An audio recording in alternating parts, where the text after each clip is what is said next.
Hi mga mi, samahan niyo naman kami sa aming panibagong ganap ngayong araw.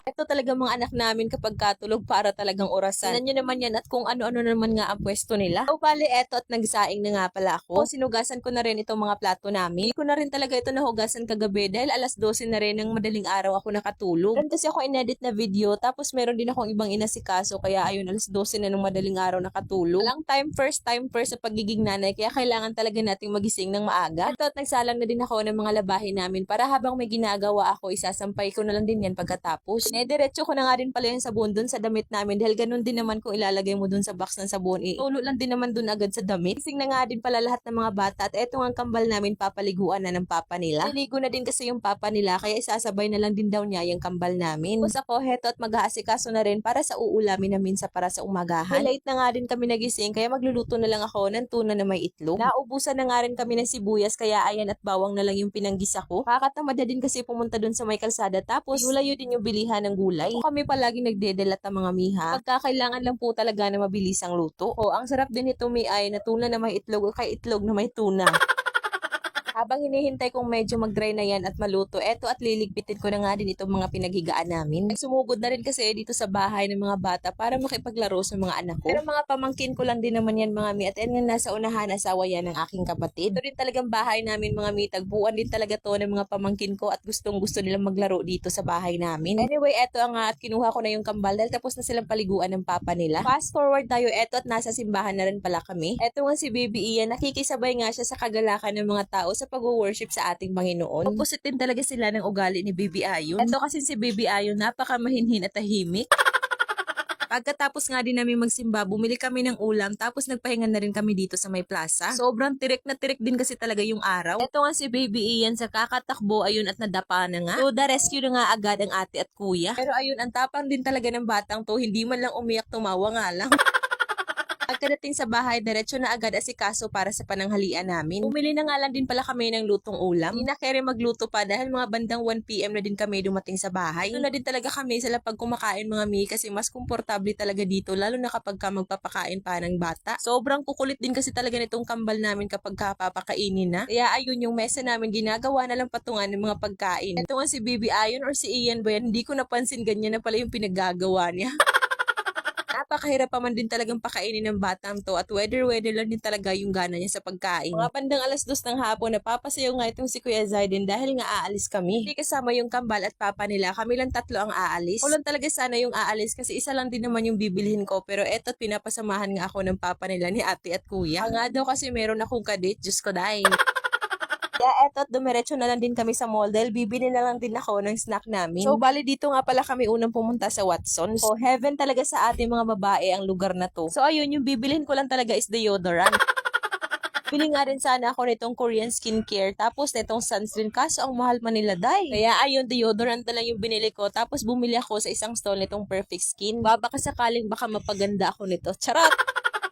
Punta na rin kami dito sa supermarket para bumili ng french fries tapos ice cream na rin. Para sulit na rin at hindi kami mabitin, ganyan na lang din yung binili. Hindi rin kasi mamamasada yung asawa ko kasi it's Sunday, Lord's Day and Family Day. So ayun nga, pagkatapos umuwi na rin kami ng bahay. Pagkapasok namin, akala ko natulog yung kambal namin pero ayun at naglalaro pa nga sila. Tingnan nga agad ng aking asawa ko ano itong pinamili namin. Una na nga lang din namin kakain itong ice cream kasi medyo malambot na nga siya. Hindi na lang din pala kami kumuha ng baso. Mong lagayan na lang din kami kumain para less hugasin na rin. Pagka-anak lang din naman natin yung kasalo natin, hindi naman tayo maselan, di ba? Yan nga, yung iniluluwa nila, sinusubo pa natin.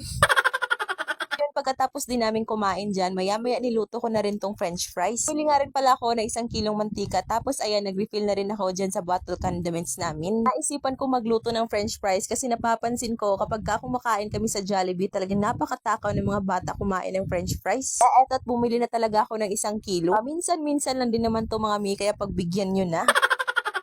Ito nga at nagsimula na rin ako magluto at bakit kaya no kapag nagluluto tayo talagang kumukulubot yung mukha natin.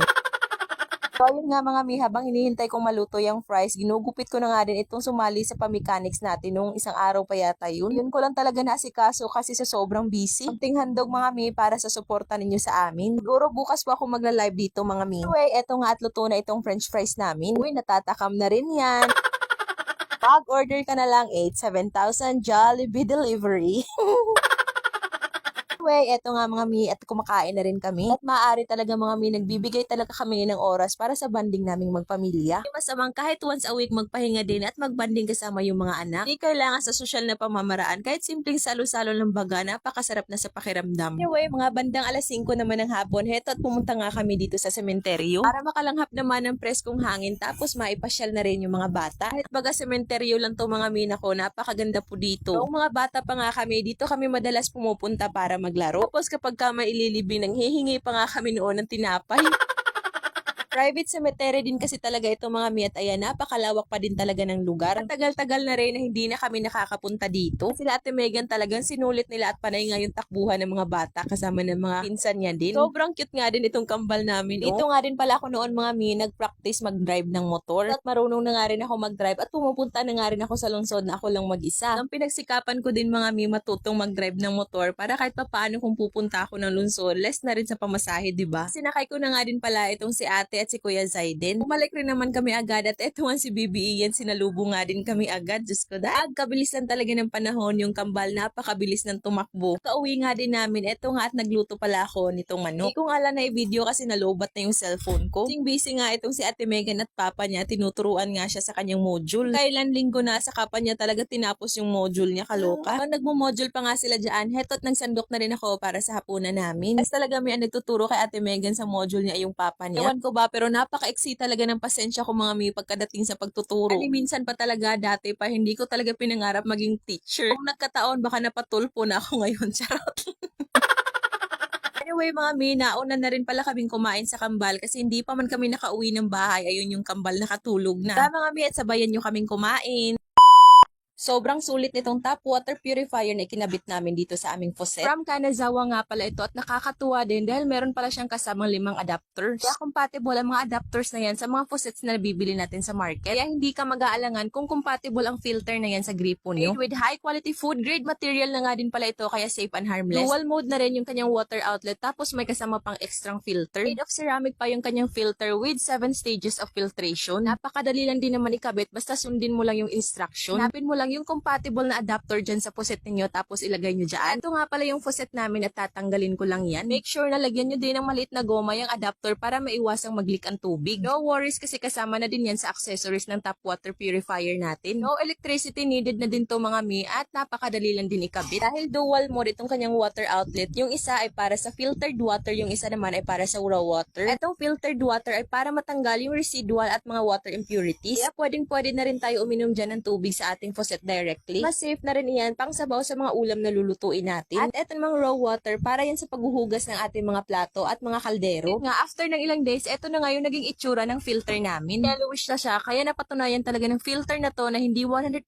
safe yung tap water natin. Yan pa man din yung ginagamit ko dati pang sabaw sa mga ulam namin. Buti na lang at nalilinisan lang din tong filter ng Kanazawa. At ceramic naman yan kaya hindi masisira yung filter natin. Pagkatapos ko siyang linisan, ayan, at bumalik ulit siya sa pagkakaputi. Sulit na sulit ang tap water purifier na to kaya mag